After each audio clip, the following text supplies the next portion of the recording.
नमस्कार, मी प्रसन्न जोशी. लक्षवेधीच्या या एपिसोडमध्ये आपल्या सगळ्यांचं स्वागत. आपल्याला ही म्हण माहित असेल, हा वाक्प्रचार माहित असेल की यशाचे बाप अनेक असतात पण अपयश हे बाप नसलेलं असतं, अनाथ असतं.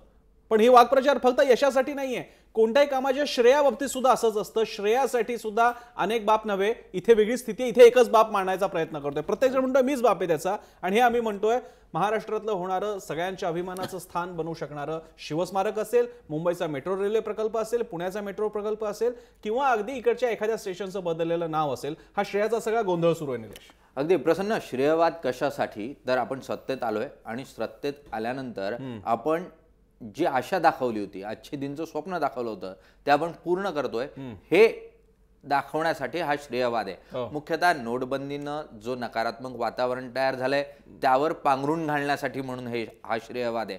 त्यासाठी म्हणून राज्यातल्या जिल्ह्यातून येणारे कलश आहेत आणि त्यासाठी म्हणून बॅनर आणि पोस्टर आहेत आणि त्यातून श्रेयाची लढाई जी आहे ती पाहायला मिळते. आणि ज्यावेळेला भाजप याचं श्रेय घेताना पाहायला मिळतंय त्यावेळेला साहजिकच मित्रपक्षांच्या पोटात थोडंसं दुखतंय आणि त्यातूनच नाराजी नाट्य पाहायला मिळतंय. आणि त्याच्यासाठीच आम्ही चर्चा ठेवलेली आहे. निलेश, आपण आपला विषयच आहे श्रेय कोणाचं, आणि त्यासाठी बोलण्यासाठी आपल्यासोबत मान्यवर आहेत. आपल्यासोबत आहेत भाजपचे प्रवक्ते केशव उपाध्ये, अरविंद शिंदे काँग्रेसचे पुणे महापालिकेतले विरोधी पक्षनेते आपल्यासोबत असतील. पुण्याहून ॲडव्होकेट उदय कुमार आंबोणकर हे शिवसंग्रामचे प्रवक्ते आहेत. आणि याशिवाय जयश्री खाडीलकर पांडे प्रसिद्ध दैनिक नवाकाळच्या संपादिका आपल्यासोबत आहेत. विश्लेषणासाठी आपल्या सगळ्यांचं स्वागत.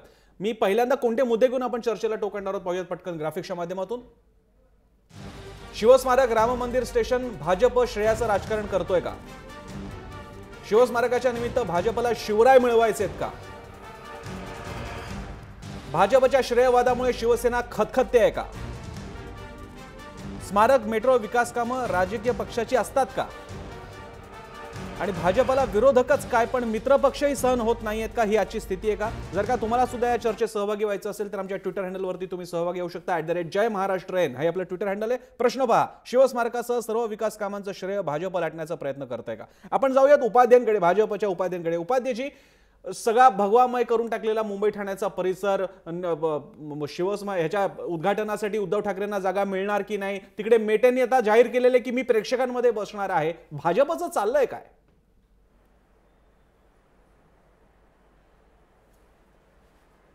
नाही, भाजपचं चाललंय काय म्हणण्याचं खरं म्हणजे हा प्रश्न का पडावा, हा सगळ्यात मलाच खरं तर आश्चर्य वाटतंय. एक गोष्ट लक्षात घेतली पाहिजे, गेल्या अनेक वर्षापासून, गेल्या 10-15 वर्षापासून शिवस्मारकाचा प्रश्न हा पेंडिंग होता. केवळ काँग्रेस राष्ट्रवादीच्या काळात अनेक नुसत्या घोषणा झाल्या, त्याच्यावरती काही कार्यवाही झाली नाही, साध्या परवानग्या सुद्धा मिळाल्या नाहीत. स्वाभाविकपणे भारतीय जनता पार्टीचं सरकार आलं. गेल्या 2 वर्षामध्ये सातत्याने ज्या परवानग्या, 12-13 परवानग्या हव्या होत्या, त्या परवानग्या अग्रक्रमाने प्राधान्याने या सरकारने मिळवल्या आणि स्वाभाविकपणे त्याचं भूमिपूजन करण्याचा निर्णय घेतला. एक गोष्ट लक्षात घ्या प्रसन्नाजी, अतिशय नम्रपणे सांगतो आणि ठामपणे सांगतो, छत्रपती शिवाजी महाराज हे आमच्यासाठी मतांचा मुद्दा नाही, राजकारणाचा मुद्दा नाही आणि तो कोणाचाही असता कामा नये, या मताचे आम्ही आहोत. या छत्रपती ज्या म्हणजे छत्रपतींचं महत्व मी इथे वेगळं सांगण्याची गरज नाही. आज सगळे आपण आहोत छत्रपतींच्या त्यावेळच्या त्या सगळ्या संघर्षातनं जो महाराष्ट्र उभा राहिला त्याच्यामुळे आज आपण सगळे आहोत. आणि स्वाभाविकपणे छत्रपती शिवाजी महाराजांसाठी अशा प्रकारचं स्मारक जर भव्यतेने व्हावं, हे आव्हान तर मुख्यमंत्र्यांनी केलं. मुख्यमंत्र्यांनी जाहीरपणे केलं की ठिकठिकाणची माती घेऊन या, पाणी घेऊन या. हे काय फक्त उपाध्ये पण जाहिरातीमध्ये मुख्यमंत्री फडणवीस आणि पंतप्रधान नरेंद्र मोदी दिसत आहेत. हे जर का सगळ्यांचं काम असेल तर उद्धव ठाकरेंचा फोटो कुठे आहे? शिवसेनेच्या मंत्र्यांचा फोटो कुठे आहे? नुसतं राज्य शासनाचं नाव का नाहीये?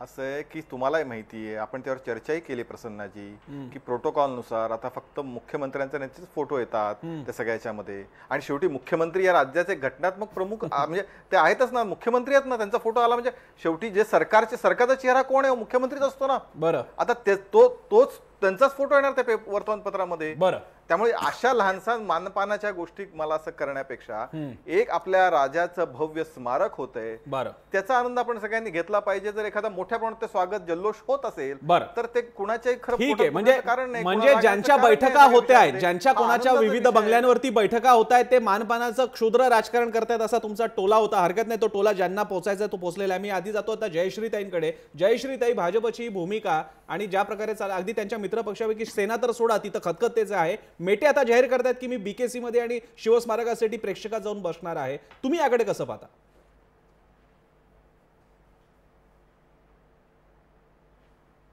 नाही, मला असं वाटतं की भाजपा जेव्हापासून सत्तेवर आली, केंद्रात असेल किंवा राज्यात असेल, आणि पंतप्रधान मोदीजी जेव्हापासून झालेत, तेव्हा भाजपला असं वाटतं की आता आपला एकच पक्ष असावा, केंद्रातही असावा आणि राज्यातही असावा, आणि त्या दृष्टीने त्यांची प्रत्येक पावलं पडत आहेत.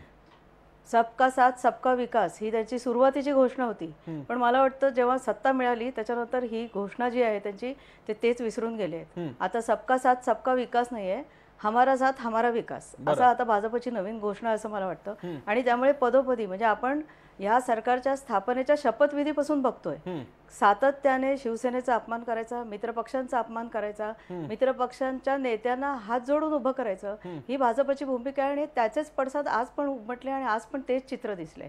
तर हे मला वाटतं भाजपाने कुठेतरी हे आवर्त घेतलं पाहिजे, नाहीतर इंडिया शायनिंगचा जसा फुगा फुटला तसा एक दिवशी ह्याचेही परिणाम भाजपाला भोगावे लागणार आहेत. मी निलेशकडे येतो. निलेश, भाजपचं हे बघायला मिळतंय, ह्याच्यामध्ये मित्रपक्ष तर सोडा, मनसे ज्याच्याशी त्यांचा काही संबंध नाहीये, तिथे एक भिंत सुद्धा त्या पक्षाला द्यायला तयार आहेत. मनसेची जाहिरात होती शिवाजी पार्कच्या भिंतीवरती, आता ते अधिकृत अनधिकृत सोडून द्या, ती खोडून त्याच्यावरती भाजपची जाहिरात करण्यात आली. भाजपचं हे ॲग्रेशन कोणत्या दिशेने चाललंय?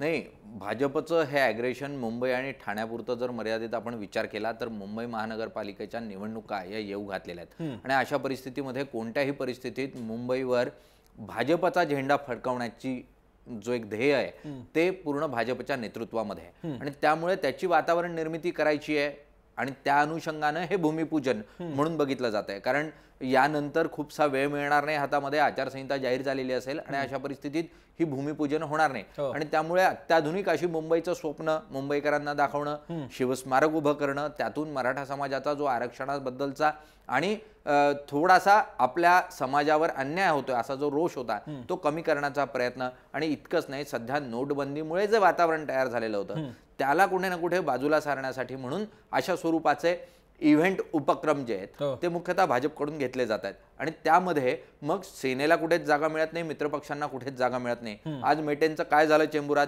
तर त्यांना स्टेजपर्यंत पोहोचताच आलं नाही. त्यांना जितकं डावलण्याचा प्रयत्न करता येईल तेवढा भाजपच्या नेत्यांनी केला, त्यातून ते रुसले आणि निघून गेले. उद्याच्या आणि परवाच्याही कार्यक्रमाला आपण असू किंवा नसू त्यावर त्यांनी स्पष्ट चित्र केलेलं नाही. आणि त्यामुळे हा रुसवा फुगवा हा मुख्यतः मतदारांपर्यंत जाताना आपलं ब्रँडिंग होत नाही, यातून निर्माण झालेला रुसवा आणि फुगवा असं मला या ठिकाणी पाहायला मिळतं. बोला उपाध्ये, काय म्हणताय?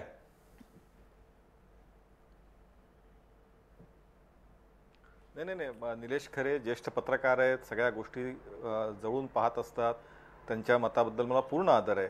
पण तरीसुद्धा काही मतांबद्दल थोडंसं मलाही काही म्हणायचं आहे. असं आहे की नोटबंदीमुळे निर्माण झालेलं नकारात्मक वातावरण असा जो शब्दप्रयोग केला त्याला काही मी सहमत नाही आहे.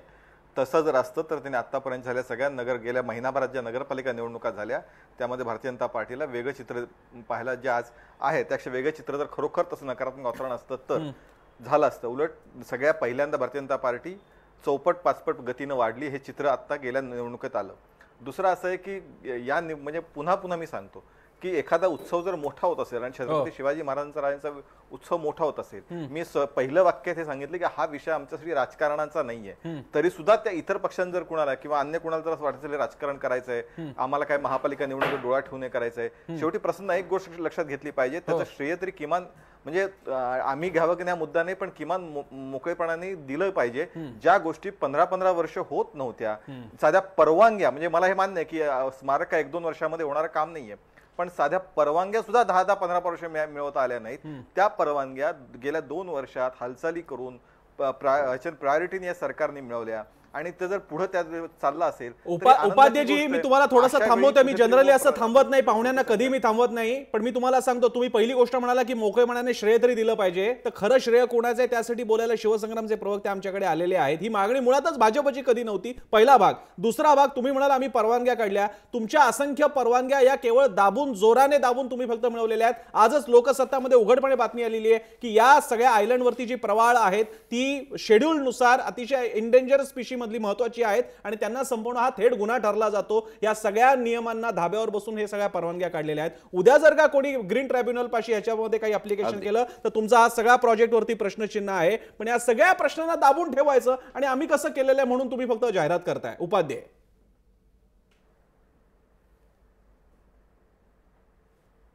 असं आहे की आता एकदा म्हणजे परवानग्या का नाही आणल्या, काय झालं तर परवानगी करण्यासाठी असं आहे की प्रत्येक ठिकाणी काही गोष्टी तुम्हाला त्याच्या कराव्या लागतात, त्याच्यासाठी त्याचे दुसरे ऑप्शन आहेत ते शोधावं लागतील.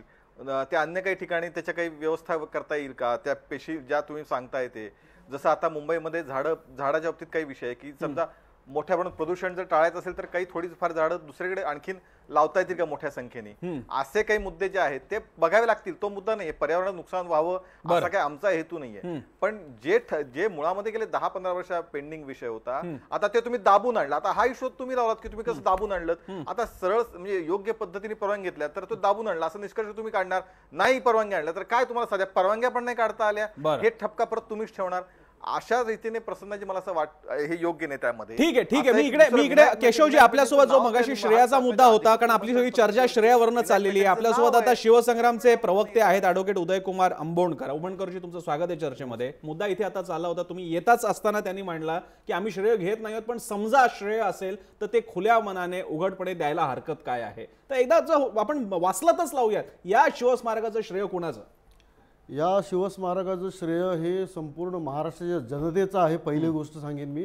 आणि ह्याला सुरुवात जी झाली ती 1986ला मेटे साहेब जेव्हा मराठा महासंघाचं काम करत होते, त्यावेळेला त्या तरुण वयामध्ये त्यांनी हा विचार 30 वर्षापूर्वी मांडला की शिवाजी महाराजांचं आंतरराष्ट्रीय स्वरूपाचं त्या दर्जाचं स्मारक मुंबईमध्ये व्हायला हवं. आणि तिथून मग सुरुवात हळूहळू करत 95ला जेव्हा युतीचं सरकार आलं, सुधीर भाऊ जोशी जेव्हा मंत्री होते त्यांच्या अध्यक्षतेखाली एक कमिटी नेमली, ज्याचा एक भाग मेटे साहेब होते. आणि त्यावेळेला सुरुवात झाली की बांधायचं म्हणजे काय बांधायचं, कसं बांधायचं, त्याला काय काय लागेल, काय परवानग्या लागतील, काय नाही, ह्या कुठले तज्ज्ञ त्याला नेमायला पाहिजेत, कशा पद्धतीने केलं पाहिजे, याच्यावर विचार करण्यामध्ये 4-5 वर्ष गेली.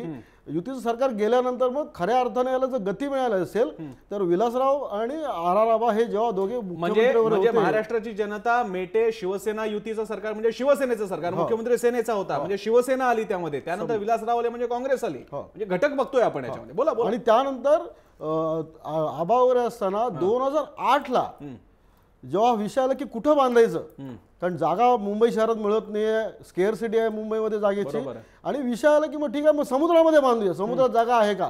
आणि मी तुम्हाला सांगतो त्यावेळेला मेरीटाईम बोर्ड असेल किंवा नेव्हीचे लोक असतील यांनी मेटे साहेबांनी एवढी मदत केली आणि त्यांनी हे बेट शोधून काढलं. त्यांना दाखवली गेली आणखीन 3-4 जागा, त्यातलं हे बेट एक जास्त मोठी जागा होती, हे त्यावेळेला बघितलं गेलं. आणि मग त्यावेळेला विधानसभेमध्ये मुख्यमंत्री असताना विलासराव साहेबांनी त्यावेळेला ती घोषणा केली की समुद्रामध्ये, अरबी समुद्रामध्ये हे आंतरराष्ट्रीय स्वरूपाचं जे स्मारक बांधायचे, जे मेटे साहेबांची सातत्याची मागणी आहे ते आपण करणार आहोत, ही घोषणा तेव्हा झाली. पण त्यानंतर पुन्हा 10 वर्ष गटाळणं खात राहिलं सगळं हे. आणि मग आता स्थिती अशी आली की निवडणुका व्हायच्या 2014च्या, त्याच्या अगोदर शिवसंग्रामने मुंबईमध्ये एक देता की जाता हा मोर्चा काढला. हा ऐतिहासिक मोर्चा आहे, वेगळे विषय होते, त्यामध्ये महत्वाचा विषय हा आपल्या शिवस्मारकाचा होता आणि मराठा आरक्षणाचा. मी पुन्हा एकदा जातो ताईंकडे, जयश्री ताईंकडे. जयश्री ताई, हा शिवस्मारकाचा विषय तर आहेच आहे, पण त्याच्या जोडीला या पुण्या मुंबईतले 2 मुद्दे आहेत, ते म्हणजे मेट्रो आणि त्याला जोडीला परवाचा झालेला ओशिवाराचं नामांतर झालं होतं तो भाग. तिथे सुद्धा बघायला मिळालं ते म्हणजे रावतेंना उघडपणे आपला माईक सोडून जावं लागलं, प्रभूंना बोलता नाही आलं, भाजपचे मंत्री प्रभूंना बोलता नाही आलं, मोदींच्या नावाने जय जयकार चालले होते. मला जयश्री ताई आपल्याला विचारायचं, शिवसेनेची नस ओळखणारे आपण पत्रकारात, नवाकाळ सारखा पेपर आहे, शिवसेनेच्या मनात चाललंय काय, हा अपमान वाटतोय त्यांना, सहन होतोय त्यांना?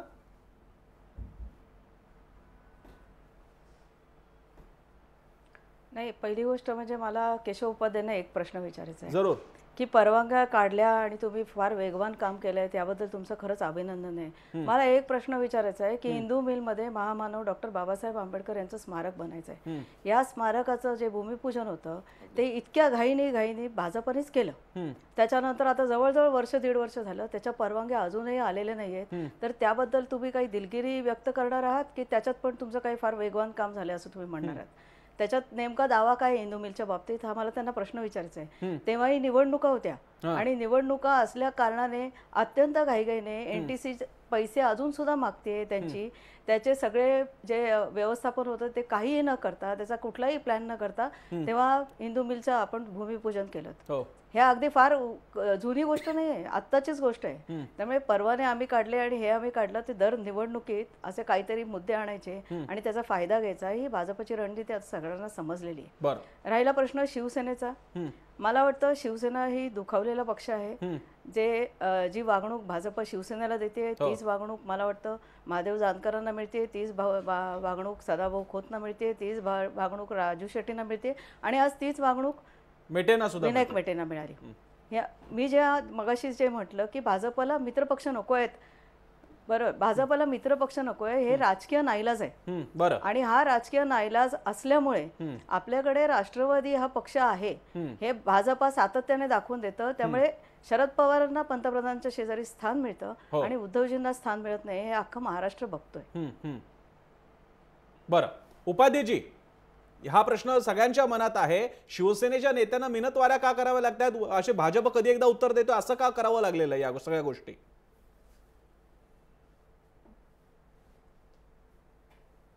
असं आहे की मुळामध्ये माननीय उद्धव ठाकरे यांना सुद्धा उद्याच्याला विशेष सन्माननीय अतिथी म्हणून निमंत्रण पत्र बघितलं असेल. असं कुठेच त्यांना डावललंय असं नाही. शिवसेना आता या उद्याच्या कार्यक्रमात उद्धव ठाकरेंचं निमंत्रणपत्रे स्थान आहे आणि मला नक्की खात्री आहे की ते येतील आणि त्यांना व्यवस्थित. केशवजी, आता मातोश्रीवर बैठक चालू आहे, लोक संतप्त आहे, भाजपने हायजॅक केलेला कार्यक्रम म्हणून मातोश्रीवर बैठक चालू आहे. उपाध्येजी,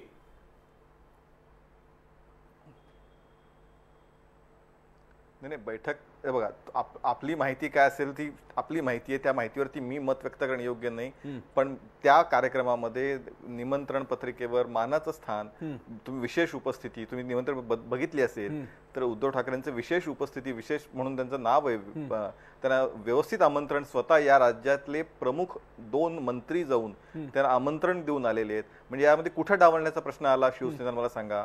त्यांना उद्याच्याला स्थानही तशाच पद्धतीने मानस्थान देण्यात येणार आहे. त्यामुळे अशा पद्धतीने हे आता आपण अर्थ काढा, तर्क काढा, तो आपला अधिकार आहे, त्या अधिकाराबद्दल मला काही म्हणायचं नाही. दुसरा मुद्दा, ज्या विनायक मेटेंबद्दल, आणि विनायक मेटेने काय 10 वर्ष मागणी केली, सगळं बरोबर आहे ना, आणि म्हणून तरी सरकार आल्यानंतर त्यांना त्या समितीचं अध्यक्षपद त्यांना दिलं. आता त्याच्यामध्ये ते काम करतायत म्हणून त्यांना दिलं, त्यांचा सन्मान ठेवला नाही याच्यामध्ये. आता त्यांना याच्यात डावललं कुठे? त्यांना उलट जे तुम्ही 1986 पासून जी मागणी तुम्ही लावून धरलेली आहे, जी मागणी गेल्या 20-25 वर्षामध्ये, म्हणजे 86 ते आता 14-28 वर्ष, 28 वर्षामध्ये ती मागणी पूर्ण झाली नाही. नुसत्या घोषणा झाल्या, त्यांच्या शब्दात वापरायचा गटांगळ्या खाल्ल्या असा शब्दप्रयोग आता शिवसंग्रामच्या प्रवक्त्यांनी वापरला. आता जे गटांगळ्या खाल्लं तुमचं स्वप्न, ते स्वप्न पूर्तीसाठी तुम्हाला त्या समितीचं अध्यक्ष केलं. आता मला सांगा प्रसन्नजी, हा मान नाही का हो की ज्यासाठी तुम्ही 30 वर्ष झटपटताय तीच तुमच्या ताब्यात, तुम्ही करा.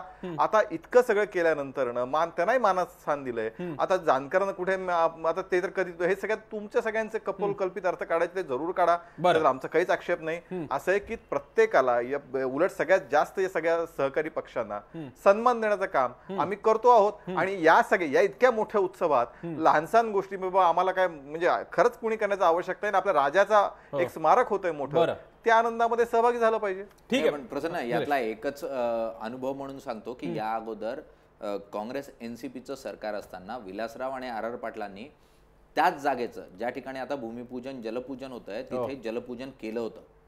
याला साधारण 6 ते 7 वर्ष झाले. हा, म्हणजे तुम्ही ते स्पष्टपणे आणि नीट सांगू शकाल, साधारण 6-7 वर्षापूर्वी अशा स्वरूपाचं जलपूजन झालं, मुख्यमंत्र्यांच्या हस्ते झालं, त्यावेळेचे उपमुख्यमंत्री तिथे होते. मात्र हा विषय मार्गी लागू शकला नाही. आजही तोच प्रकार घडू नये ही भीती जी आहे ती मुख्यतः सर्वसामान्यांना आणि शिवप्रेमींना आहे. याही वेळेला मुख्यमंत्र्यांच्या आणि पंतप्रधानांच्या हस्ते हे उद्घाटन होईल आणि ते होणारच नाही. हा, बोला बोला केशवजी. निलेश, अगदी तुमच्या मनातली भीती रास्त आहे आणि ते 6-7 वर्षापूर्वी का झालं नाही हेही सांगतो. कोणत्याही प्रकारची परवानगी न घेता थातूर मातूर पद्धतीने केवळ औपचारिकता उरकायची, केवळ घोषणा करायची, यामुळे ते जे होतं तशा प्रकारचं काय जलपूजन झालं होतं.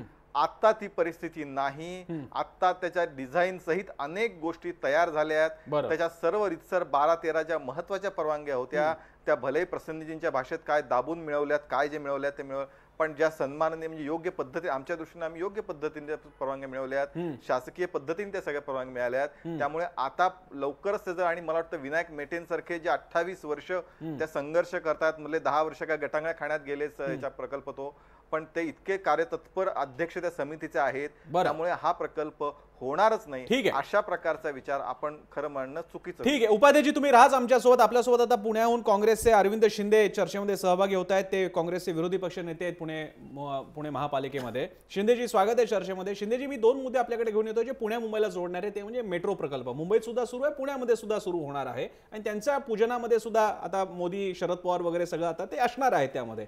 पण प्रश्न मुद्दा असा आहे, अजून सुरू काही मोठ्या स्वरूपात झालेलं नाही. मग ते स्मारक असेल नाही तर मेट्रो असेल, पण श्रेय मात्र भाजपने कसं सगळं गतिमान सुरू केलेलं आहे, याचे फोटो आणि सगळी जाहिरातबाजी सुरू झालेली आहे. काँग्रेस याकडे कसं बघते?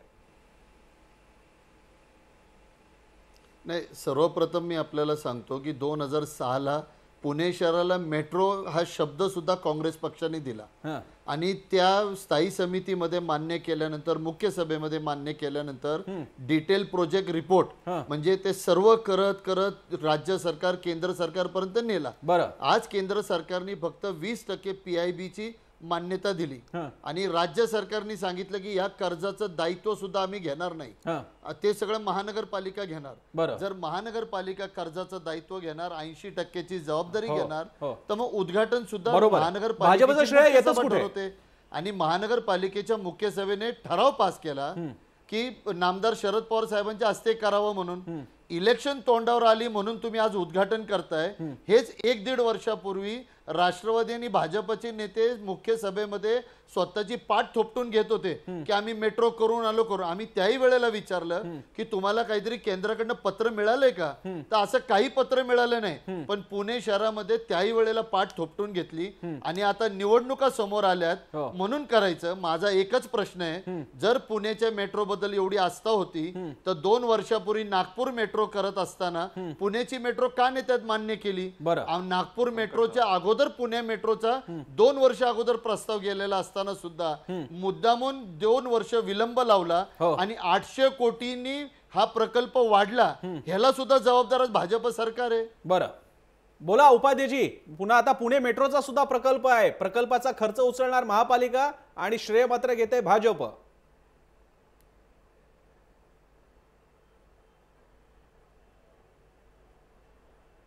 उपाध्यायजी, माझा आवाज पोहोचतोय आपल्यापर्यंत? उपाध्यायांपर्यंत आवाज पोहोचत नसेल, पण शिंदेंना माझा एक प्रश्न आहे शिंदेंना. शिंदे, जर 2006 साली हा प्रस्ताव तुम्ही पुण्यामध्ये मांडला होता, काँग्रेस आणि राष्ट्रवादीचं सरकार त्यावेळेला राज्यात होतं, केंद्रात होतं, जे भाजप 2 वर्षात करून घेऊ शकते ते तुम्ही 7 ते 8 वर्ष का करून घेऊ शकला नाही? 2014 पर्यंत हा प्रकल्प मार्गी लागणं सहज शक्य होतं. पुण्याला आज अत्यंतिक गरज आहे मेट्रो सारख्या प्रकल्पाची, तुम्ही तो मार्गी लावू शकला नाही. आणि इतकंच नाही तर जे प्रकल्प तुम्ही केले त्याचं श्रेयही काँग्रेसला घेता आलं नाही, आणि त्यामुळे आपलं अपयश जे आहे ते पण मान्य करायला शिका. भाजप या ठिकाणी त्यांचं श्रेय घेत असेल, निश्चितपणे ही श्रेयवादाची लढाई आहे, पण काँग्रेसला स्वतःचं श्रेयही घेता आलं नाही, आणि आपल्या कार्यकाळामध्ये आपल्या ज्या योजना होत्या, आपल्या ज्या संकल्पना होत्या, त्या संकल्पना पूर्ण करून घेण्याची ताकदही देता आली नाही. शिंदेजी, बोला. अगदी बरोबर आहे आपलं, पण एक तुम्ही कामाचं स्वरूप बघा. 2006ला आम्ही स्थायी समितीमध्ये मान्य केल्यानंतर डिटेल प्रोजेक्ट रिपोर्टसाठी दिल्ली मेट्रो कॉर्पोरेशनला आम्ही नियुक्त केलं.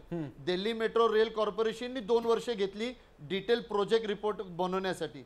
तो घेतल्यानंतर आम्ही मुख्य सभेकडे आलो. मुख्य सभेची मान्यता झाल्यानंतर आपल्याला चांगली कल्पना आहे त्याच्यामध्ये कुणी घातला, मेट्रो ओव्हरहेड झाली पाहिजे का अंडरग्राऊंड झाली पाहिजे, त्यावेळेच्या भाजपने मतदानाद्वारे केलं. आम्ही जनसुनावणी घेतली. आम्ही ह्या सगळ्या गोष्टी करण्यामध्ये आम्हाला 4 ते 6 वर्ष गेली, पण सगळं तयार असताना सुद्धा फक्त 20%ची फायनान्सची मान्यता द्यायला यांना 3 वर्ष लागली. या कामाच्या स्वरूपामधला फरक तुम्ही समजून घ्या. आम्हाला डिटेल प्रोजेक्ट रिपोर्ट करायचे होते, ट्रायल पीड घ्यायची होती, वास्तू कोणकोणत्या बाजू हेरिटेज वास्तू आहे त्या निदर्शनाला आणायच्या होत्या. कुठं अंडरग्राऊंड करायचं आणि कुठं ओव्हरहेड करायचं, त्या पैशाची व्यवस्था, स्पेशल पर्पज व्हेकल, या सगळ्या कामाच्या स्वरूपाला वेळ गेला. त्यांना कोणतंही काम करायचं नव्हतं. ठीक आहे, मला फक्त कॅबिनेट शिंदेजी तुमचा मुद्दा लक्षात आला आणि आता आपण ते मुळात आता मुद्दा आहे की तुमच्या नंतरचं भाजप याकडे गोष्टींकडे कसं घेऊन जात आहे. पण मी एक वेगळा मुद्दा घेणार आहे. शेवटची माझ्याकडे 7-8 मिनिटं आहेत आणि तो मुद्दा आहे या सगळ्या राजकारणाच्या पायी प्रतीक आता सगळ्यात मोठं बनलेलं आहे ते शिवस्मारक. मी निलेश पासून सुरू करणार आहे. निलेश, भाजप शिवाजी महाराजांच्या प्रतिमेला पळवायचा प्रयत्न करते का? निश्चितच, कारण गेली 50 वर्ष ज्या शिवाजी महाराजांच्या नावानं शिवसेनेनं राजकारण केलं, ज्या शिवसेनेच्या नावातच शिव आहे आणि त्यामुळे आपणच खरे शिवाजी महाराजांचे पाईक आणि वंशज असा दाखवण्याचा प्रयत्न जो शिवसेनेनं केला, तो मुद्दा कुठे ना कुठे भाजप आपल्यापासून हेरावून घेत आहे. जसं गांधी असो, पटेल असो, भाजपनं काँग्रेस पासून हेरून स्वतःकडे घेतले राष्ट्रीय पातळीवर, तसा शिवाजी महाराज जे महाराष्ट्राच्या अस्मितेचं प्रतीक आहे ते भाजपच्या बाजूला वळवून घेणं, ते प्रतीकच भाजपचं प्रतीक करून घेणं, या दृष्टीनं भाजपनं योग्य पद्धतीनं पावलं टाकलेली आहे. तो राजकारणाचा भाग आहे आणि त्यामध्ये भाजप यशस्वी होत आहे. पण एखादी राजकीय पक्ष कुरघोडीचं राजकारण करतोय, एकतर्फी राजकारण करतोय, तो निश्चितपणे चुकीचा असू शकतो. मात्र जे त्याचे सहकारी किंवा विरोधी पक्ष आहे त्यांना स्वतःचं राजकारण योग्य पद्धतीने करता आलं नाही, म्हणून त्यांनीही आत्मपरीक्षण करण्याची ही वेळ निश्चितपणे. मी मुद्दामून उपाध्यांकडे शेवटी जातोय. पहिल्यांदा मी आमोणकरांकडे जातो. आमोणकरजी, एक राजकीय निरीक्षक म्हणून बघा, फक्त शिवसंग्रामचे प्रवक्ते म्हणून नाही, पण भाजप ज्या प्रकारे आता हा शिवस्मारक प्रोजेक्ट करते, मुंबई ठाणे भगवं करून टाकणार आहे, ते शिवसेनेला कॉम्प्लेक्स आलेला आहे. शिवसेनेला असं म्हणावं लागलं की जिथे शिवसेना तिथे महाराज. तुम्हाला काय वाटतंय, भाजप शिवाजी महाराजांचा वारसा स्वतःबरोबर घेऊन जाण्याचा प्रयत्न करते?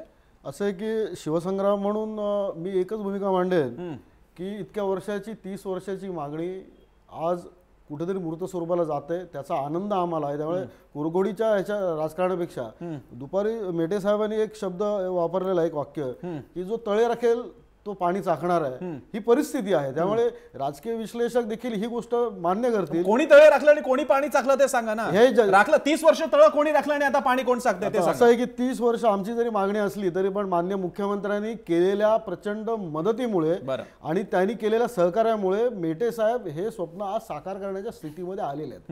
आणि त्यामुळे श्रेय मुख्यमंत्र्यांना देखील देणं काही चुकीचं होणार नाही याच्यामध्ये. कारण परवानग्या असतील, पैशाचा व्यवस्था असेल, त्याचा ज्या समित्या नेमलेल्या आहेत ते सर्व अरेंजमेंट आहे, सर्व व्यवस्था आज उभं करण्यासाठी त्यांनी प्रचंड मेहनत केली. ठीक आहे, मी ताईंकडे जातो, जयश्री ताईंकडे. जयश्री ताई, या सगळ्या राजकारणामध्ये तुम्ही मेट्रो घ्या मुंबई पुण्याची, तुम्ही शिवस्मारक घ्या, तुम्ही अगदी ओशिवराचं नामांतर घ्या, यामध्ये शिवसेनेला ज्याप्रमाणे आक्रोश करावा लागतोय, त्या स्टेशनपाशी शिवसैनिकांना आक्रोश करावा लागला. शिवसेना कोंडीत पकडलेली आहे का? भाजपनं शिवसेनेला रेटलाय का? कारण शिवसेनेचा सगळ्यात मोठा असू शकणारा मुद्दा शिवाजी अस्मितेचा, शिवाजी महाराजांच्या अस्मितेचा मुद्दा सुद्धा आता छत्रपती के आशीर्वाद के साथ अगर भाजप घेऊन जात असेल तर आता उरलंय काय सेनेकडे?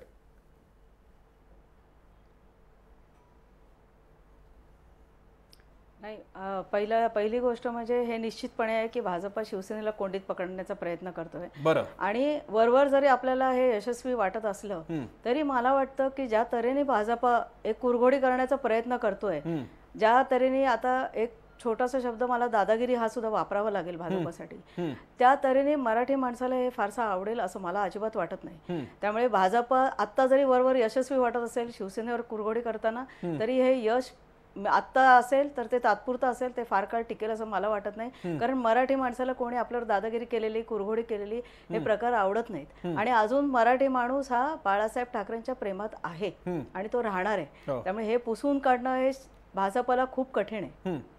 मी उपाध्यांकडे जातो आणि त्यानंतर शेवट करायला निलेशकडे परत येणारच आहे मी. उपाध्यजी, मला एक सांगा, चलो शिवछत्रपती का आशीर्वाद, चलो चले मोदीजी के साथ वगैरे घोषणा, इतक्या वर्षांच्या इतिहासामध्ये अचानक गेल्या 5 वर्षात शिवरायांबद्दलचं हे प्रेम, छत्रपती के साथ चलो आशीर्वाद लेलो आणि आता स्मारक वगैरे सगळं चाललेलं आहे, हे प्रेम अचानक येण्याचं कारण काय? तुमचा सामाजिक आधार वाढवण्याचा हा तुम्ही फक्त एक स्ट्रॅटेजी म्हणून बघता याकडे?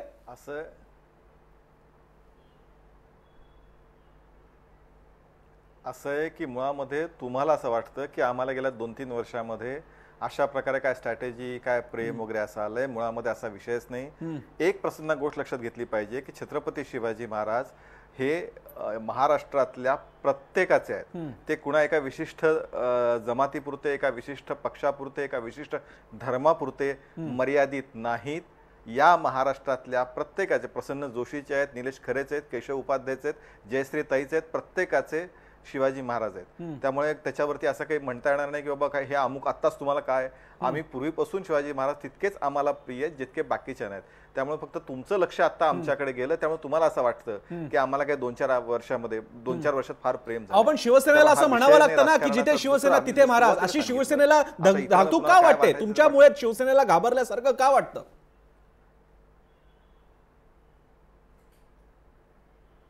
असं आहे की शिवसेनेला काय वाटावं काय वाटू नये हा शिवसेनेने विचार करायचा विषय आहे. तो माझा विषय असू शकत नाही. भारतीय जनता पार्टी म्हणून मला जे वाटतं, माझ्या पक्षाची जी भूमिका आहे ती भूमिका मी मांडू शकतो. त्यात असं एक, आणि त्यामुळे मी सुरुवातीला हे सांगितलं की शिवाजी महाराज जसे प्रत्येकाचे आहेत तसा शिवाजी महाराज हा भारतीय जनता पार्टीसाठी राजकारणाचा मतपेटीचा विषय नाही. बरं. आणि त्यामुळे आमच्या दृष्टीनं आम्ही आमच्या राजाचा एक मोठं स्मारक उद्या भूमिपूजन होत आहे आणि त्याचं जल्लोष मोठ्या स्वागतात करा या भूमिकेतनं आमची संघटना, आमचे कार्यकर्ते जर जल्लोषात रस्त्यावर आले तर त्याच्यामध्ये सगळ्यांना खरं म्हणजे कुणालाच काही अडचण वाटण्याचं कारण नाही. सगळ्या विषयामध्ये आनंदाचं का शिक्षण आहे, ठीक आहे, भूमिका त्यात असली पाहिजे याच्यामध्ये. ठीक आहे. मी कार्यक्रमाच्या शेवटी निलेशकडे जातोय. निलेश, महाभारत युद्ध हे किती भगवद्गीतेमुळे लक्षात येत असलं तरी शेवटी श्रीकृष्णाने सांगितल्याप्रमाणे कौरवांकडनं सत्ता पांडवांना मिळावी हाच त्याचा प्राईम इम्पॉर्टन्सचा मुद्दा होता. मला सांगा, हे सगळं स्मारक वगैरे झाल्यानंतरचं राजकारण कसं दिशा घेईल मुंबईतलं आणि महाराष्ट्रातलं? नाही, ज्या वेळेला आपण भाजपच्या राजकारणावर नजर टाकतोय, जर महाराष्ट्रातल्या भाजपच्या राजकारणावर नजर टाकली तर माधव हा मूळ पाया होता भाजपच्या वाढीचा. आणि तो माधव पुढच्या टप्प्यामध्ये माधवम करण्याचा प्रयत्न जो आहे तो गेली 2 वर्ष सातत्यानं भाजपनं चालवलाय. हा शेवटचा म कोणता आणि अगोदरचा माधव कोणता? तर माळी, धनगर, वंजारी आणि आता जो म आहे तो मराठ्यांचा. या सर्व जातींना आपल्याबरोबर घेऊन चालणं, कारण भाजप हा भटा ब्राह्मणाचा पक्ष अशा स्वरूपाचं एक चित्र तयार झालेलं होतं आणि ते चित्र मोडून काढण्यासाठी म्हणून भाजप सर्वसामान्यांना आपल्याबरोबर घेऊन चालण्याचा प्रयत्न करतोय. यामध्ये स्ट्रॅटेजिकली, कारण राजकारण आहे, राजकारणात कुरघोडी ही असणारच आणि म्हणूनच ते राजकारण आहे आणि भाजप कुरघोडीचं राजकारण करतंय हे स्पष्टच आहे. पण इतर राजकीय पक्ष जे त्यांच्या स्पर्धेत आहेत ते यात कमी पडतात. मग ते श्रेयाचं राजकारण असो, ते संकल्पनेचं राजकारण असो, ते प्रकल्पाचं राजकारण असो. जे प्रकल्प काँग्रेसनं पूर्ण केले त्याचं श्रेय काँग्रेसला घेता आलं नाही. जो शिवाजी महाराज म्हणून शिवसेनेचा अभिमान होता, अस्मिता होती, त्यासाठी म्हणून शिवसेने जे करणं अपेक्षित होतं ते शिवसेनेला करता आलं नाही आणि आपला मुद्दा आपल्याला योग्य पद्धतीने मांडता आला नाही की तो दुसरा सहजतेने घेऊन जातो. तीच परिस्थिती सध्या भाजपची आहे. भाजप अनेक राजकीय मुद्द्यांचे भांडवल स्वतःसाठी करताना पाहायला मिळतोय. आपण बघूयात, लोकांना सुद्धा आम्ही हा प्रश्न विचारला होता. लोकांना काय वाटतंय? आपल्या ट्विटर हँडलचा प्रश्न होता ज्याला तुम्ही उत्तर दिलं असेल. @जयमहाराष्ट्र वरती आपला प्रश्न होता की शिवस्मारकासह सर्व विकास कामांचा श्रेय भाजप लाटण्याचा प्रयत्न करते का? आपण बघूयात तुम्ही सगळ्या मंडळींनी याला कसा प्रतिसाद दिला. स्क्रीनवरती पहा तुम्ही दिलेला कौल. अगदी उघडपणे लोकांच्या मनातली भावना निलेश व्यक्त झालेली. 78% लोक म्हणतात की हा भाजप श्रेय लाटण्याचा प्रयत्न करत आहे. कार्यक्रमाच्या शेवटी कोणतेही युद्ध असो, विमान वापरा नाही तर अणुबॉम्ब वापरा, त्या जमिनीवरती जो झेंडा रोवतो त्यासाठी फील्ड लेवलची माणसं जावी लागतात. झेंडा रोवतो त्याचे ते श्रेय असतं. आणि आज शिवस्मारकाच्या बातमीला ज्याच्या हस्ते जलपूजन होतंय, ज्याच्या हस्ते हा कार्यक्रम होणार आहे, त्यांचं ते श्रेय लोकांच्या दृष्टीने जाणार आहे. म्हणजे कुणाचा हे कळायला आपण सगळे सुज्ञ आहात. भाजपची ही बाजू तरी भाजप बाजी मारते, पण हा एक फार मोठा धोक्याची घंटा आहे सर्वसामान्य छोट्या पक्षांसाठी, घटक पक्षांसाठी आणि विरोधकांसाठी सुद्धा. चर्चेमध्ये आपण इथेच थांबूयात. सगळ्या मान्यवरांचे आभार. इथेच थांबतोय. पाहत राहा जय महाराष्ट्र.